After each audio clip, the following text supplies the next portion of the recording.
во овој променлив свет, единствена константа е променливоста. Тоа е она што е стабилно. Знаеме дека се менува. Ако велат животот е тркало, ако денес сме биле горе, утре може да бидеме долу. Ако денес грее сонце, утре може да дојде бура. Таков е животот на земјата. Ако на времето луѓето се плашиле да тргнат да патуваат со брод, зашто може да потоне, денес се плашат да се качат во авион, зашто може да падне. На времето луѓето слушале за несреќи со бродови, денес слушаме како се уриваат авиони.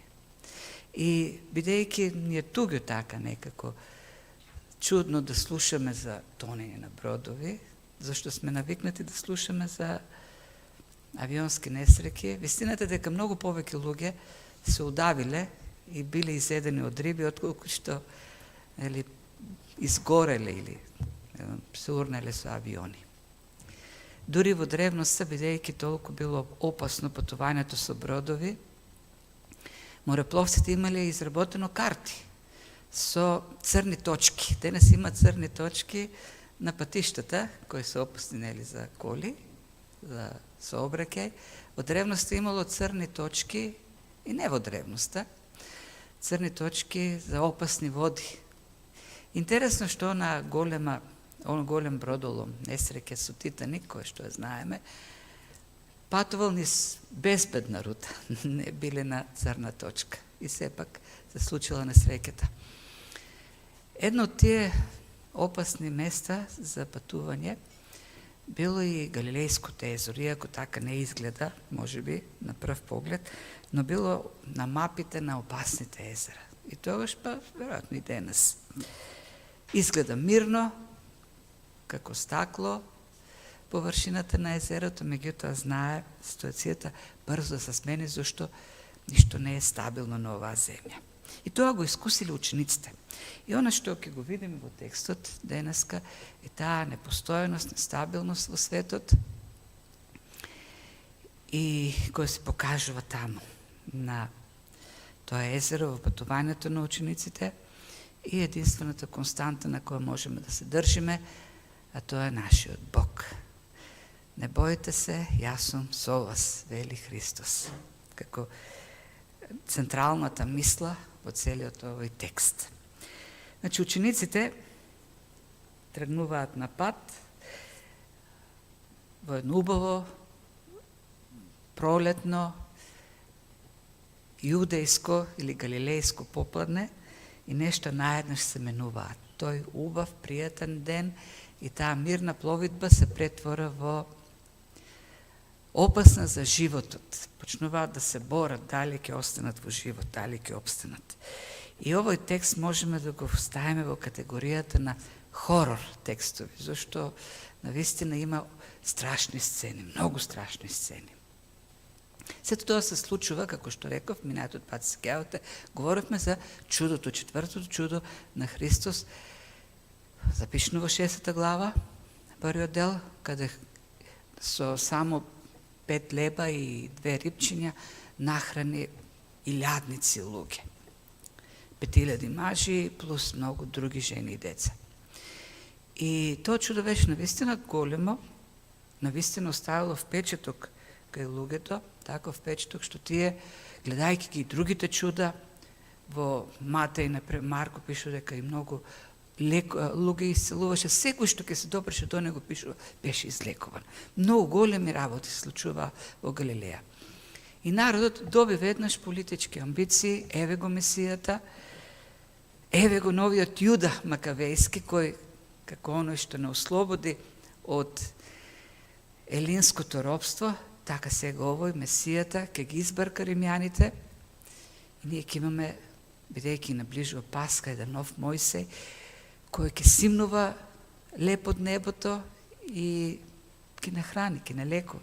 Кој не би сакал да има таков водач? Кој не би сакал премиер кој ќе ги храни луѓето, ќе им дава колку што сакаат, ќе ги лекува и ќе направи од Македонија оаза на Балканот. Сите сакаме таков политичар.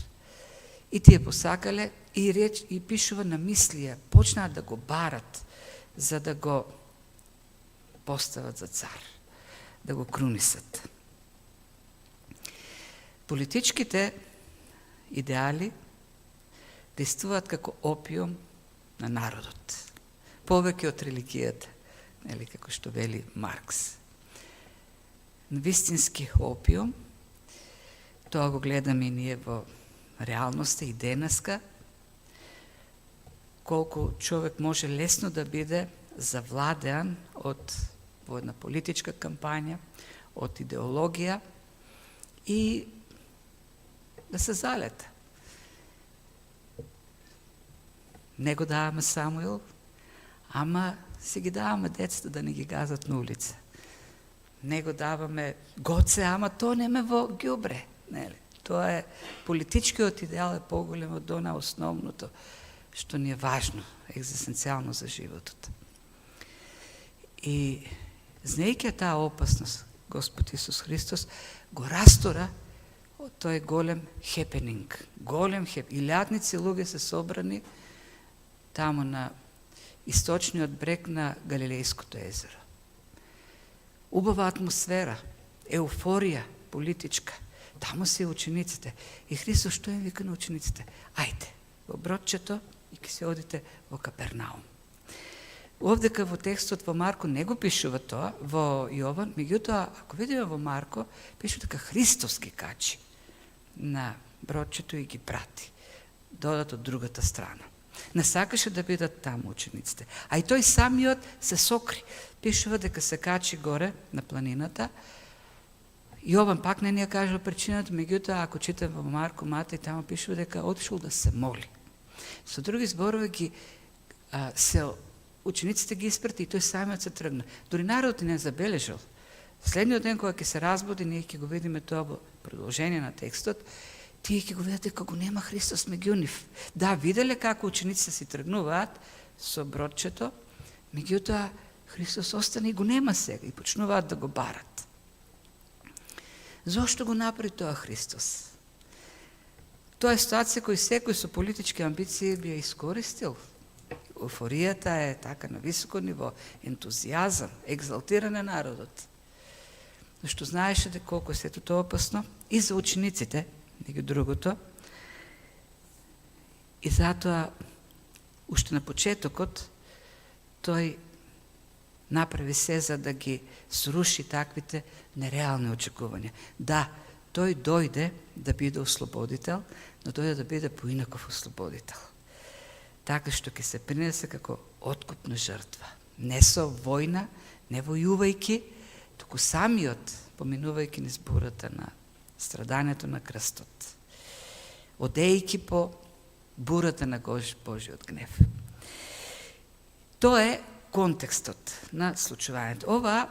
Ова чудо, тука што се случува сега, овој текст како петто, запишено во Евангелието според Јован, мораме да го разгледаме во тој контекст. Прво, хранењето, нели, пред чудото да се случи, хранењето на луѓето, очекувањата што луѓето ги добиваат и проповедта што ќе следи следниот ден. Откако ќе стигнат во Капернаум, тој со учениците, и откако народот, откако ќе види дека го нема Христос, ќе почне да го барат и ќе стигнат и они до Капернаум. И продолжението или остатокот на 6 глава, после чудото, ни ја кажува проповедта. Во проповедта на Христос јасно се говори за неговата цел на доаѓање. Зошто тој овдека? И ова чудо некако е сместено помеѓу тие два настани. Хранењето на луѓето и проповедта во Капернаум. И тука можеме да видиме зошто Христос ги испрати учениците. Се тоа што се случува во овој стихов во меѓувреме, меѓу тие два настани, е изражирано од Христос. Тој ги прати учениците. Тој ги прати учениците во бурата. Во една убава, пролетна, пријатна, галилејска вечер. После една убава, богата трпеза, со едни убави емоции. Ајде да видиме како е запишено, веќе го прочитавме, ма да се подсетиме. Значи, приквечере. Христос цело попладне проповеда, прво, нели, стигнуваат со учениците тамо на Голанската висорамнина, народот ги прати, ги следи од покрај брегот, оди кај што ќе се укутват, се симнуваат пред нив народ, Христос им проповеда, многу ги поучуваше и кога веќе беа гладни, доцна попладне, ги нахрани богато. Приквечере, неубавиот период во годината во Израел, во Галилеја, пишува дека наближува Пасха, значи некаде е крајот на март, почетокот на април, кога веќе е раззеленето се, дивите цвекиња никнале, неубавиот период. Летата се жешки, суви, пустински, зимите исто така не се убави, убав период во годината. И убаво време и за патување меѓу другото. Неубаво се патува тоа време. И се качуваат во бродчето и тргнуваат. Очигледно е дека немало најава за бура, инаку не би се качали. Знаејќи колку опасно патувањето во време на бура. Сигурно биле полни со емоции. И како не би биле кога такво големо чудо се случува. И Христос е на добар пат. И тие се на добар пат, заедно со Христос. Ке стана цар. А тие, како најблиски соработници, оноје што самиот Христос ги избра, ги повика, ќе бидат тука некаде, наоколу. Може би, додека си патувале, си спомнувале таму со, нели, што се случувало, ја знаат намерата на луѓето да го постават Христос за цар. Може би си правеле планови, може би си делеле места, министерски ресори, кои се што ќе управува. А може би пак имали некои пак и така чудни чувства сега. Такви вратини се отвори, а Христос го растори сето тоа. Таков убав момент, нели, се созреват нештата, а тој сега не прати там во Капернаум. Ама остана меѓу нив и сега, па да не се избере нови луѓе. Зошто па нас не испрати да одиме во Капернаум? Да, Христос не им обясни меѓу другото. И така додека си патувале, со може би помешани чувства, но во секој случај, после убав ден, после убава гозба, трбеза, може би таму во тие што ги имале храната, лебовите, кошниците, веројатно Христос ги натоварил на бродот, зашто следниот ден кога ќе се разбуди народот, нема да има храна пак. И додека така си размислуваат, наеднаш се сменуваат околностите. Наеднаш пишува дека, како беше, тргна преку морето и почна силен ветар. Матеј го опишува така по-сликовито, таков беше, такви бранови се кренаа, што удира или зборот го тепа буквално. Почнува бродот да се полни со вода. Високи бранови. И пријатниот ден, пријатната атмосфера, најме се смрштува се намуртува. Небото, водата. И тие од една ситуација таква, од мисли за политички амбиции, наеднаш навлегуваат во една друга епизода, кај што се борат за животот. Зашто во опасност веќе е доведен нивниот живот. Дали ќе преживеат, дали ќе стигнат безбедно на другата страна. Велат познавачите на географијата на Галилеја дека не било невообичаено да доаѓаат такви ненадејни бури, и тоа го препишуваат на географијата, на топографијата. Галилејското езеро е на 200 метри под нивото на морето, под дупка. Обкружено со ридови, со висорамнини, планини кои имаат процепи. И медитеранскиот воздух, ветер, кој доаѓа од запад, поминува низ тие цепнатини, со што строењата стануваат посилни. Кога ќе помине или ветрот низ таквите процепи, тој добива на интензитет. И кога се спушта над Галилејското езеро, поради промена, нели, знаеме како настануваат ветровите, промена, термичка промена, се создават струења силни, кои предизвикуваат и бранови во езерото. И очевидци тврдат дека кога ќе се погледне од таму, од високо, од каде што, нели, јаделе претходниот ден, езерото изгледа како вода што врие, од така погледнато од височина. Котел, како котел што врие. Во следниот стих ќе напише Јован дека поминали некаде 25 до 30 стадии, што е околу 5 километри, што значи дека се некаде средината на езерото. Ни да се вратат назад, ни да одат напред. А пак Матеј додава во истиот запис во 60 глава 24 стих дека се во 4-та стража. Тоа е последната ноќна стража. И таа го опфаќа период некаде околу 4 часот наутро. Така да зазорување или она самракот, кога е ноќта најтемна, но почнува така да зазорува. Самракот кој е и страшен. Ако тргнале приквечер, а сега е 4 часот наутро, тоа значи дека тие 4 километри до средината на езерото или морето, како што пише овдека, не е море, траело патувањето 10 на часа. Толку време тие се бореле во езерото. Долго време. Би требало многу кратко, за многу кратко време да го поминат, меѓутоа самите податоци што ги добиваме ни покажуваат дека борбата била навистина тешка. Таа е драматичната промена во околностите.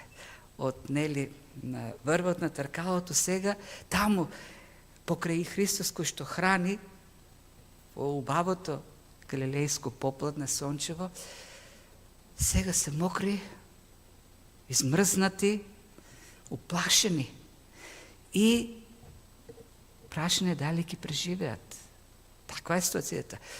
Од другите, ако направиме цела конструкција од другите евангелија, разбираме дека е во опасност нивниот живот. Тоа е ситуацијата во која се наоѓаат. Драстично поинакви.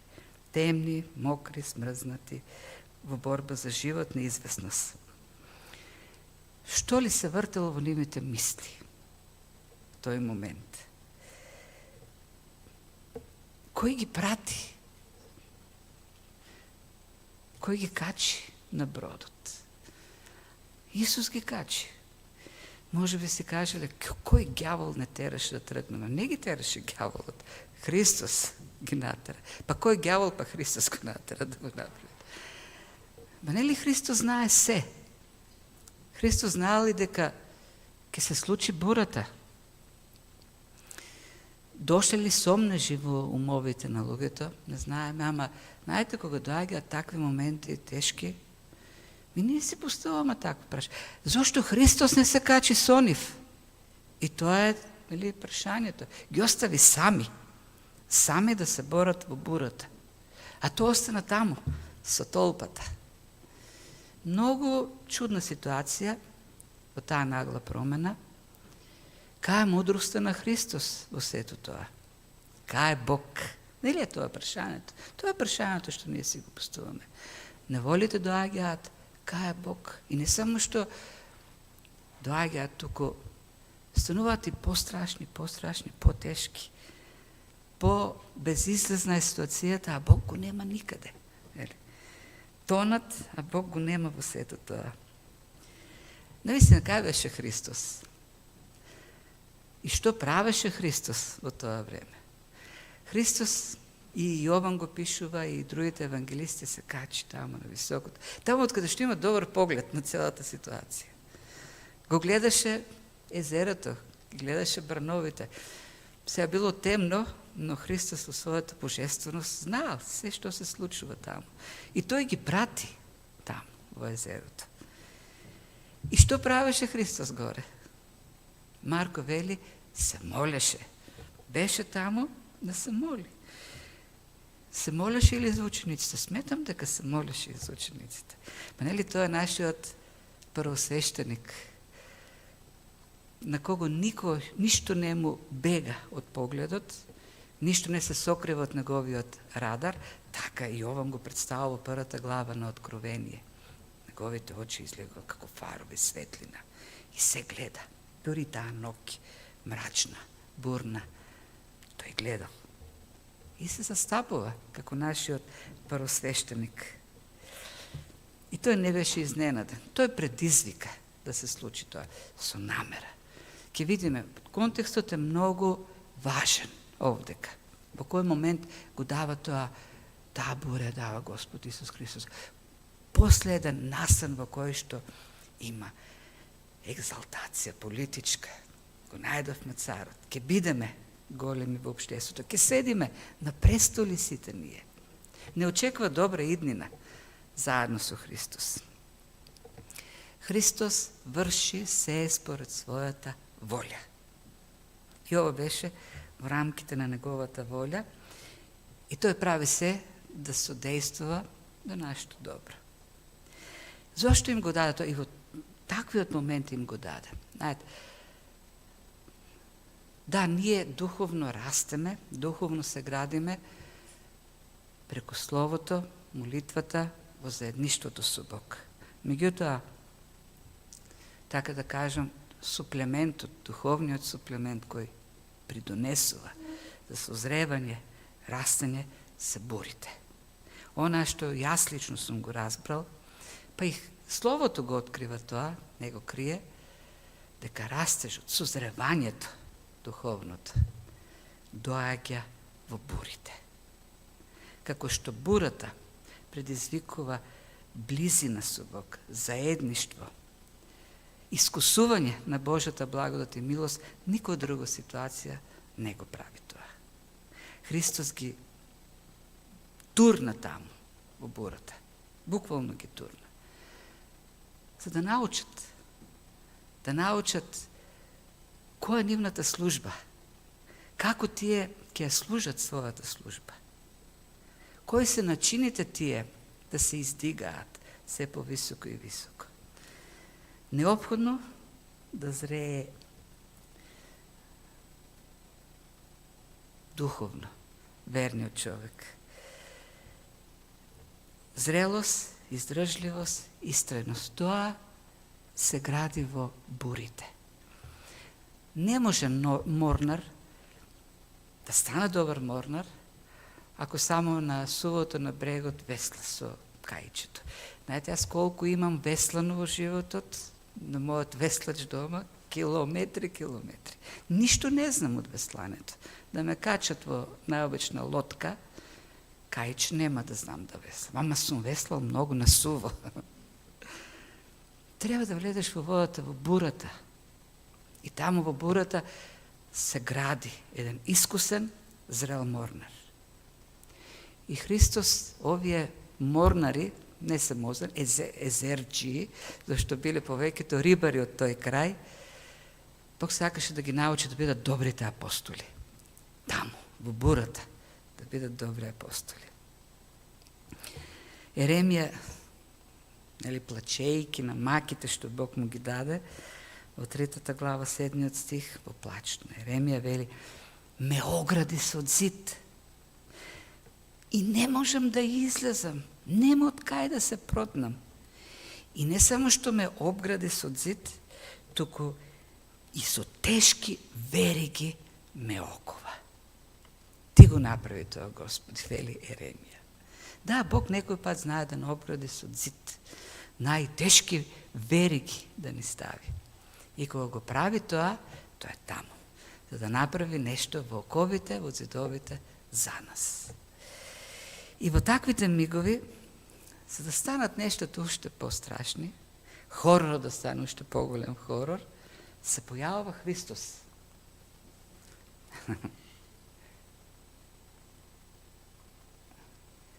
И вели кога беа поминале 25 до 30 стадии, го видува Исус како оди по морето и се приближува кон коработ и се уплашија.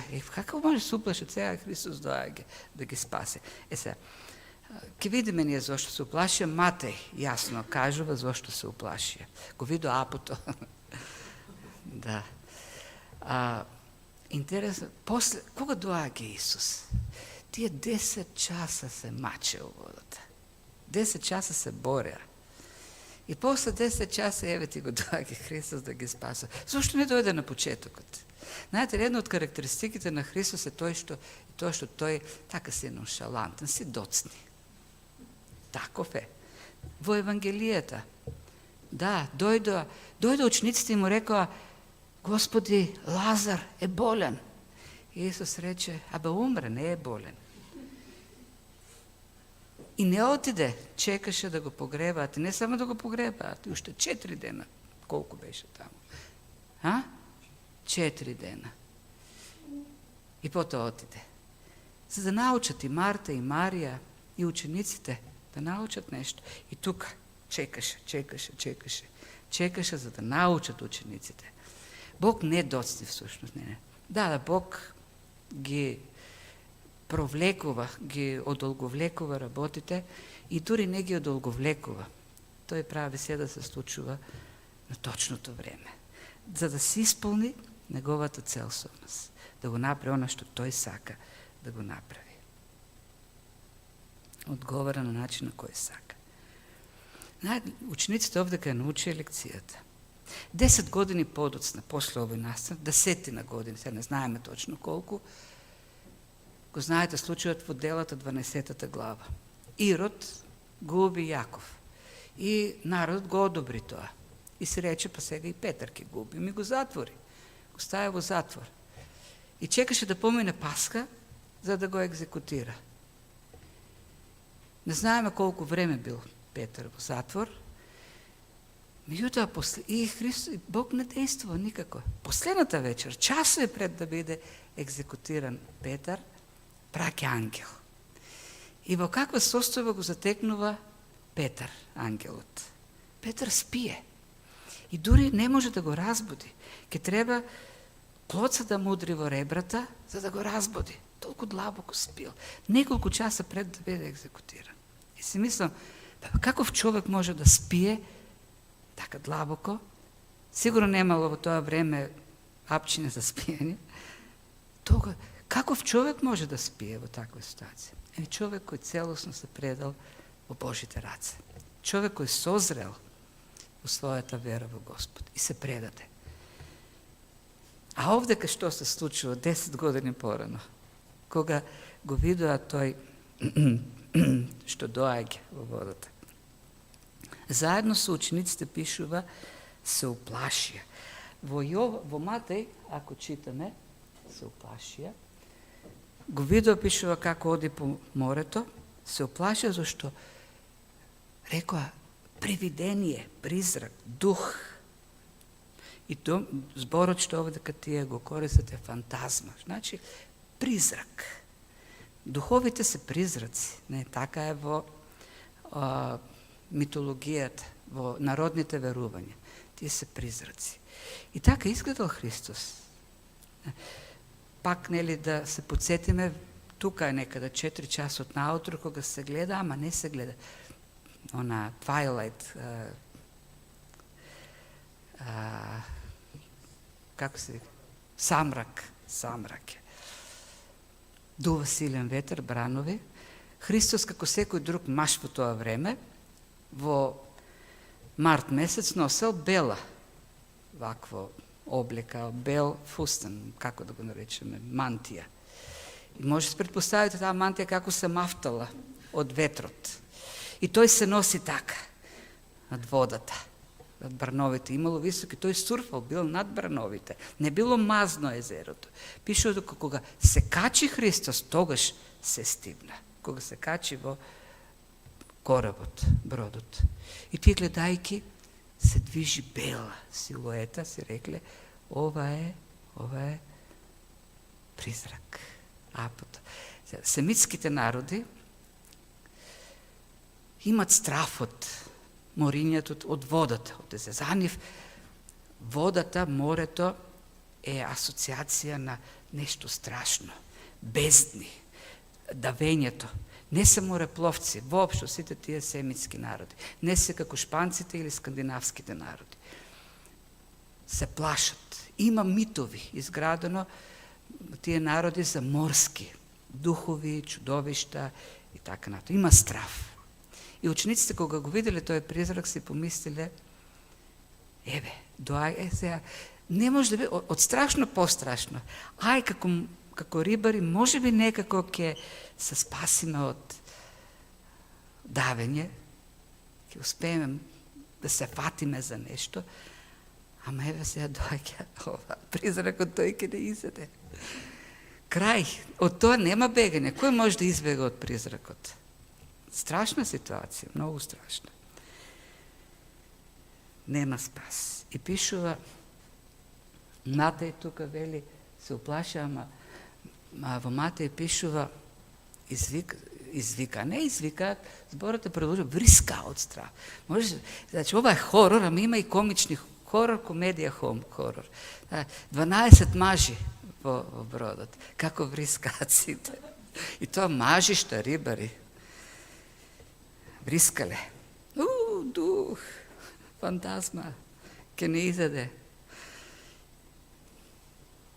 И во таквата ситуација Христос им даде да проповед од 2-3 точки. Велам 2, зашто се и 3. 2 се во Јован, 3 се во Матеј. Им кажува овдека, јас сум, не плашете се. Додека Матеј кажува, не бојте се, зашто јас сум, не плашете се. Значи, пред тоа јас сум, додава уште едно, не бојте се. За разлика од Јован кој вели само, јас сум, не плашете се. И тоа зборче, бојте се.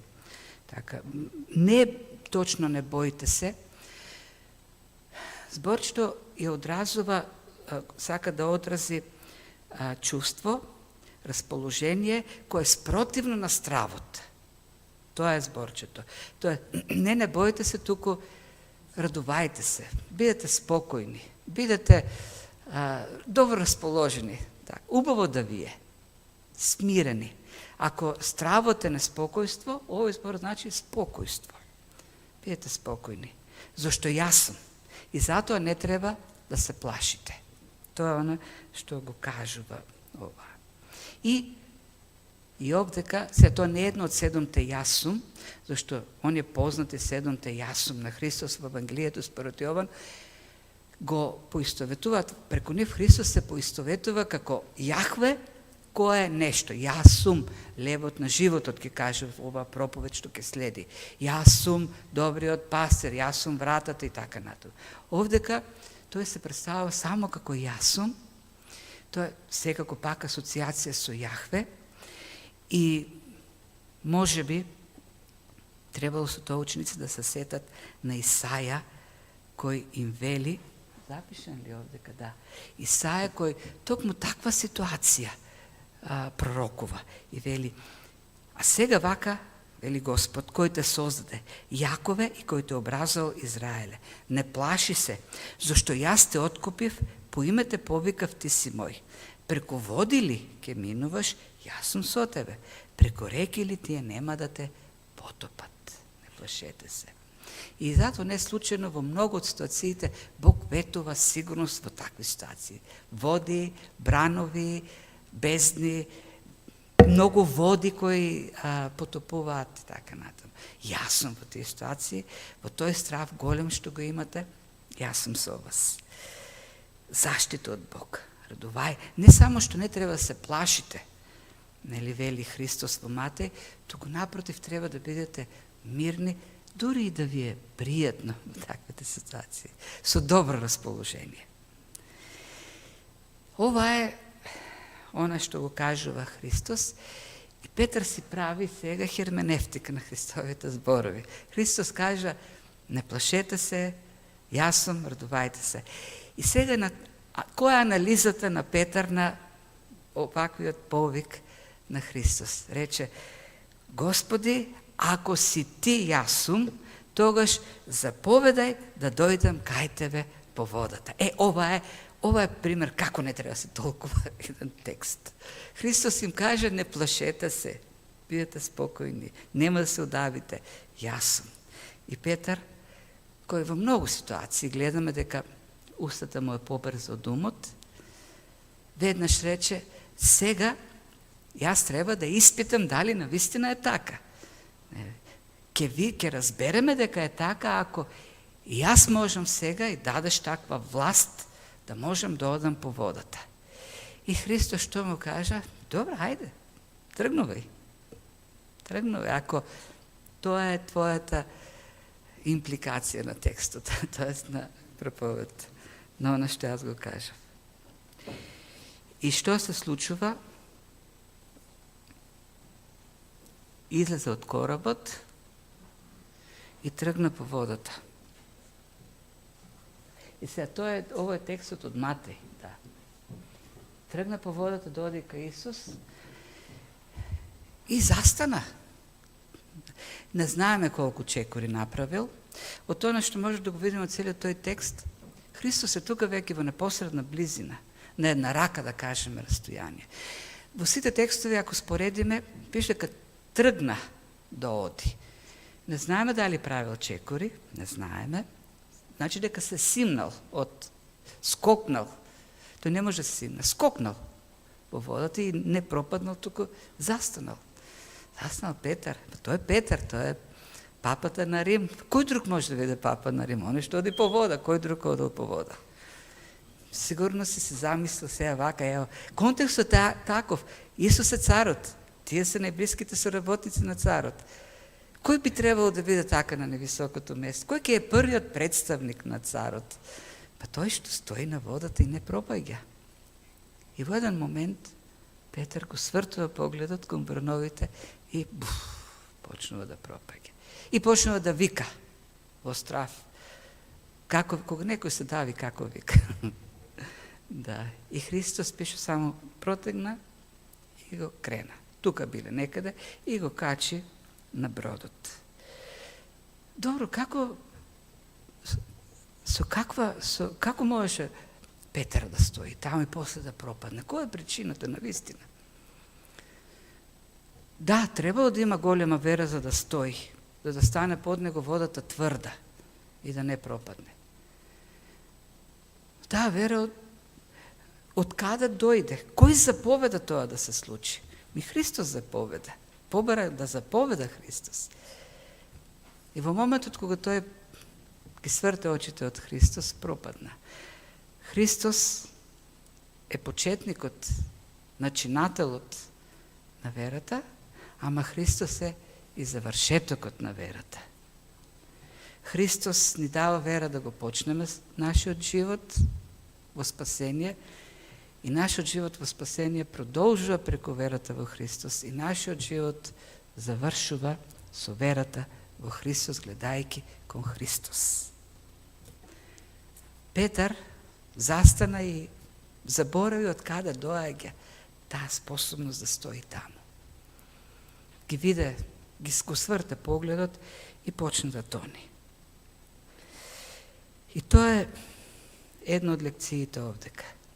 Нашиот поглед фокусот е кон Христос кој ни дава верата.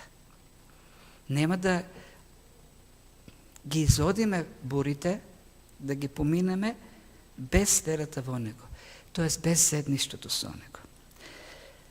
Престанеме ли да си ја проучуваме Библијата, престанеме ли да се молиме, престанеме ли да имаме заедништво со Бог секојдневно, нашиот поглед ќе биде привлечен од она што е околу нас, не од Христос, и ние ќе почнеме да се давиме во животот.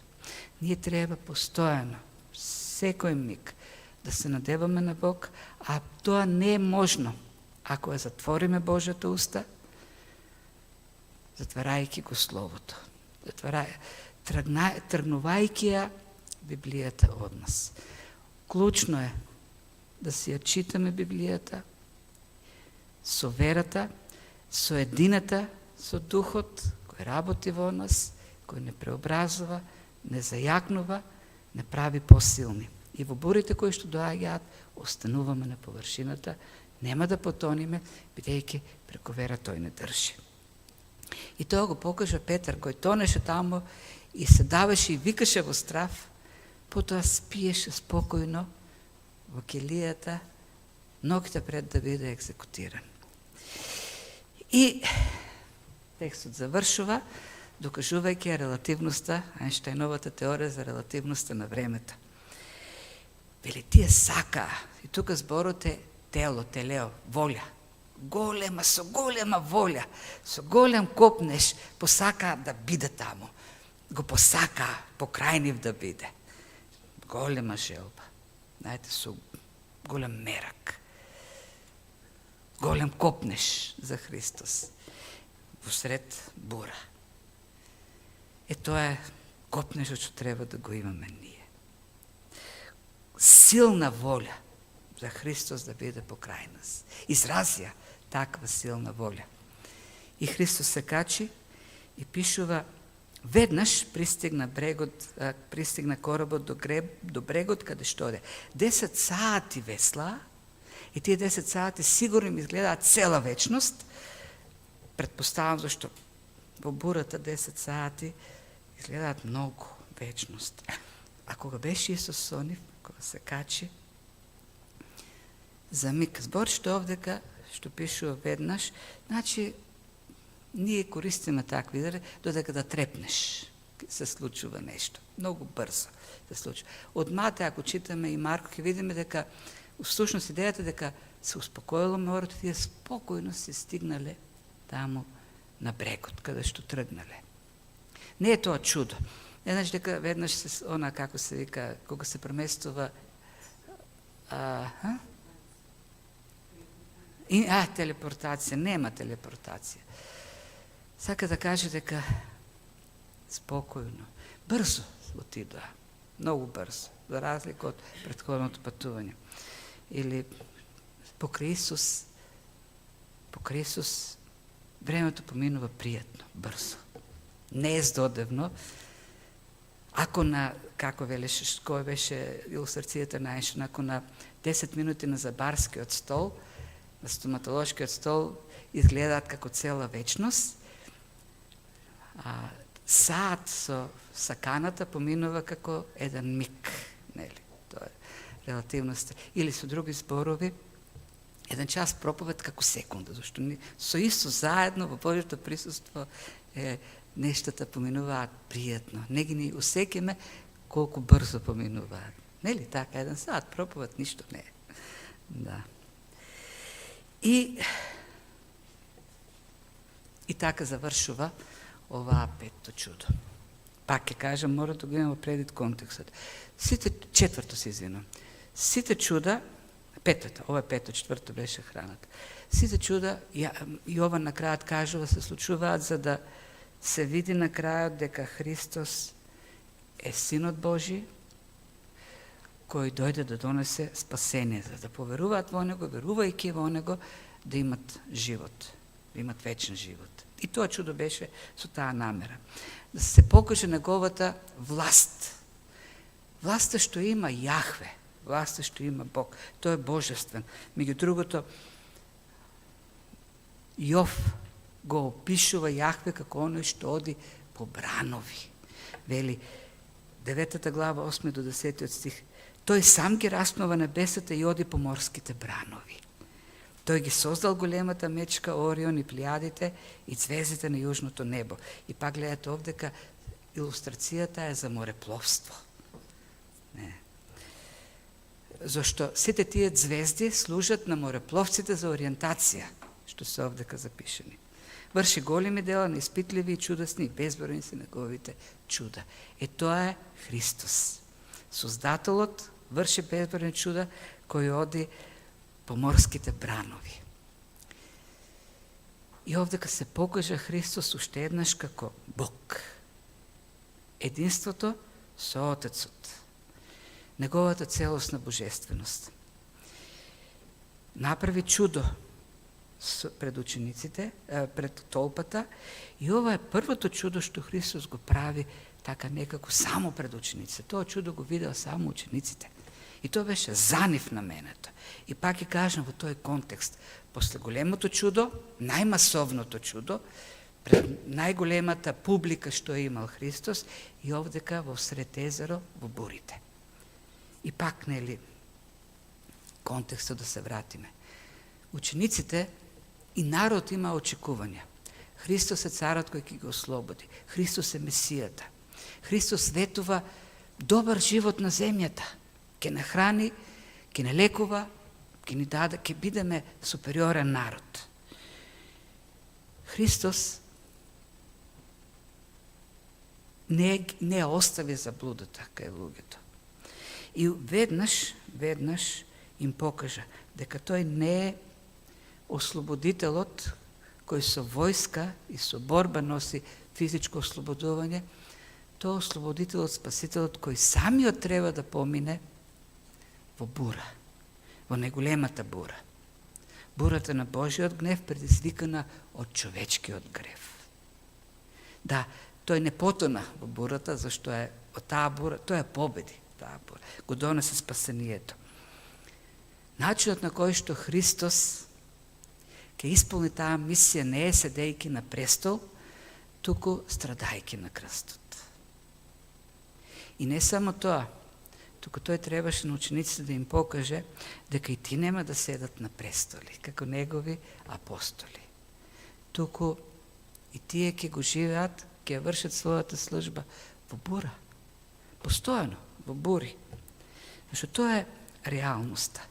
Павле, пишувајќи за себе останатите апостоли, вели: мислам дека нас, апостолите, Бог не прикажа најпоследни, како осудени на смрт, бидејќи станавме гледка, или тука зборот е театар, буквално, театрон. Ние сме театар за светот на ангелите и на луѓето. Ние сме на сцената, во театарска представа, во која што ние вршиме, ја играме својата улога. И во каква улога сме? Во луѓе кои се осудени на смрт. Најпоследни. Луѓе кои страдаат, луѓе кои се гонети, луѓе кои поминуваат низ глад, низ студ, во затвори, во окови, тепани, понижувани. Ние сме тоа.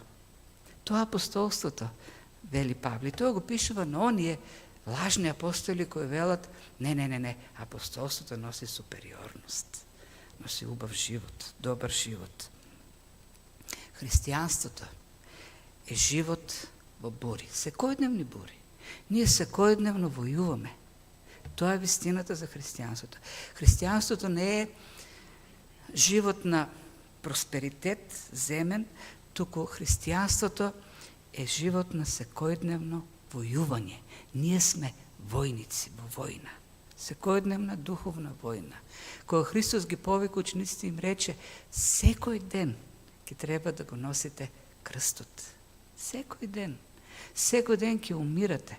Секој ден ќе имате борба, војна на тој крст.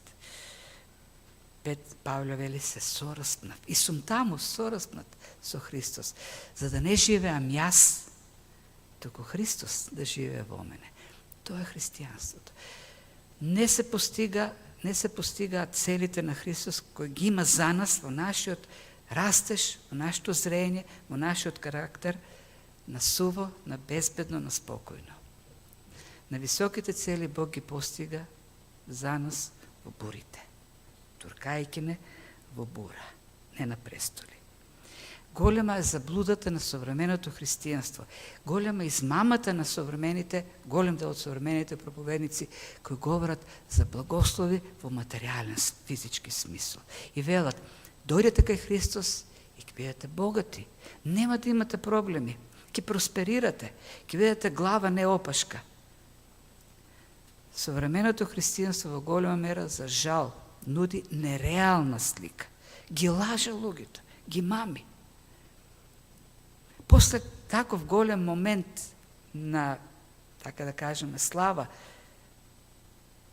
на брегот на Галилејското езеро, од каде што имаа ручек со поглед на целото езеро, убав ден, им даде бура да разберат што е христијанскиот живот, што значи да се биде служител за Господ.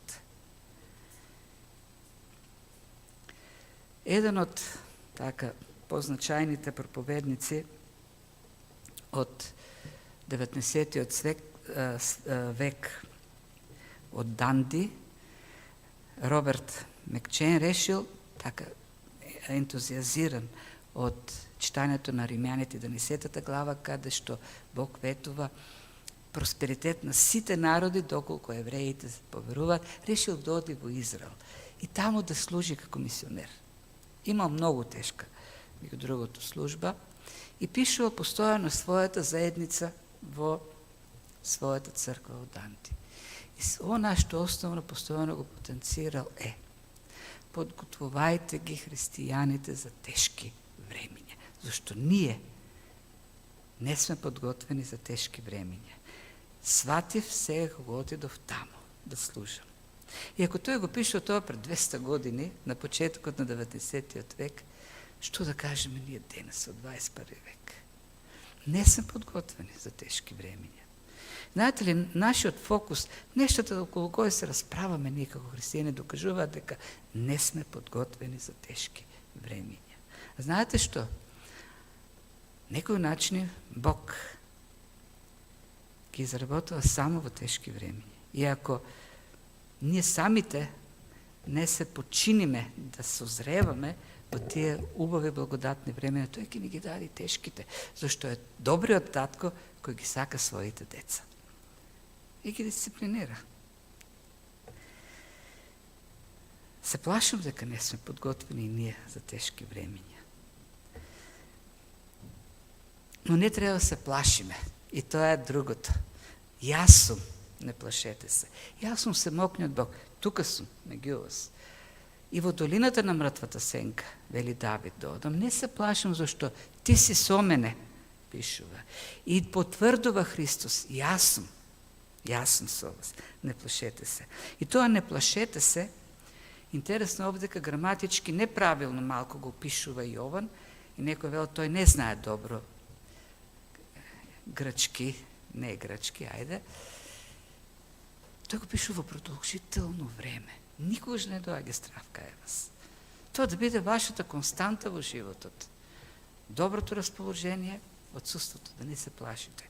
Зашто јас сум со вас, постојано сум со вас, цело време сум со вас. Бурите се реалност, животна реалност.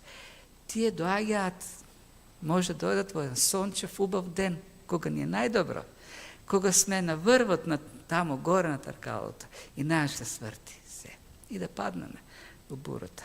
Меѓутоа тој ги гледаше, ги знаеше кај се учениците. Одгоре ги гледаше. Имаше панорама пред себе. И се молеше, се застапуваше. И тоа е лекцијата за стабилноста на верата. Знаењето дека Бог е со нас, присуството. Стравот го нема кога ние сме заедно со Христос. Нема да тониме кога нашите очи се, нашите уши се свртени кон Словото на Бог. И тогаш, вели, Христос ќе имате и задоволство. Ќе ви е пријатно. Ќе имате радост, зашто радоста не го носи просперитетот, материјалниот. Радоста доаѓа од присуството на Христос. Уште Ајсаков века и шкотските познати проповедници, еден од постарата генерација, Џорџ Морисон, раскажува за една случка во неговата црква, која праќала млади служители во селата, од куќе на куќе, да собираат донации за проекти на црквата, хуманитарни проекти, имале кујна, така натаму, социјални работи. И една девојка од црквата била пратена во едно село, каде што живеела една вдовица, сиромашна, по име Бети. И девојката знаела дека Бети е многу сиромашна и била незгодно да тропне на вратата, зашто знае дека нема. Ама во исто време пак знаела дека ако ја прескокне куќата, ќе разбере жената дека отишла кај другите, меѓутоа не ја прескокнала.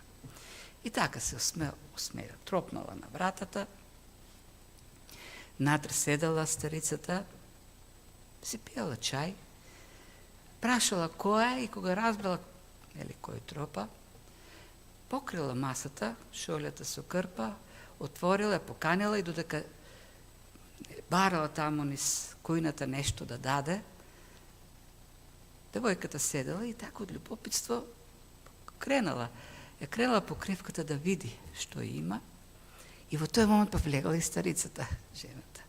Избуната, девојката рекла, ама ова е вода. И жената, старата жена одговорила, дете, да, ова е вода, ама кога се пие со Христос, добива вкус на вино.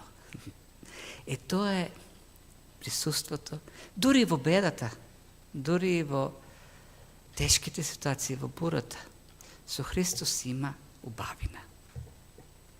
Не плашете се, јасно. Или она зборот што го употребава, бидете исполнети, задоволни, радосни, пријатно да ви е.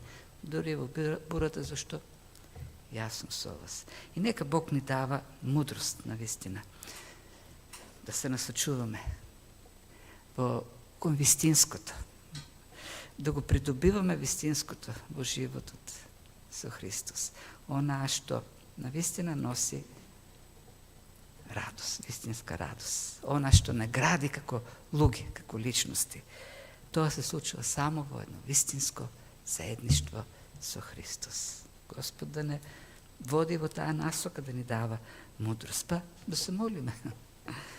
Татко Небесен, ти благодариме за овој текст кој ти си ни го дал, не си го сокрил тој настан, кој толку богат, толку вистин, кој полн со живот, полн со и охрабрување, и корекција, и изобличување, полн со сите цели кои ги постигнува Твоето Слово. И ние се молиме ова кој е вдахновено, кој е напишено од Твојот вдахновен апостол, да действа во нашиот живот преку Светиот Дух, за да го живееме животот во близина, барајките Тебе, следејките Тебе, не свртувајќи го погледот од Тебе. Се молиме, Татко, во бурите кои се неизбежни, кои се реални, зашто животот е полн со бури. Се молиме да останува верата, ти како начин, како почетник и довршител на верата, да бидеш со нас и ние, Господи, да се држиме здраво за Тебе. Да не го одвраќаме, Господи, нашето внимание кон светот кој е непостојан, несигурен, кој не води во темнина, во студенило, во страв, туку нашата сигурност да е во Тебе.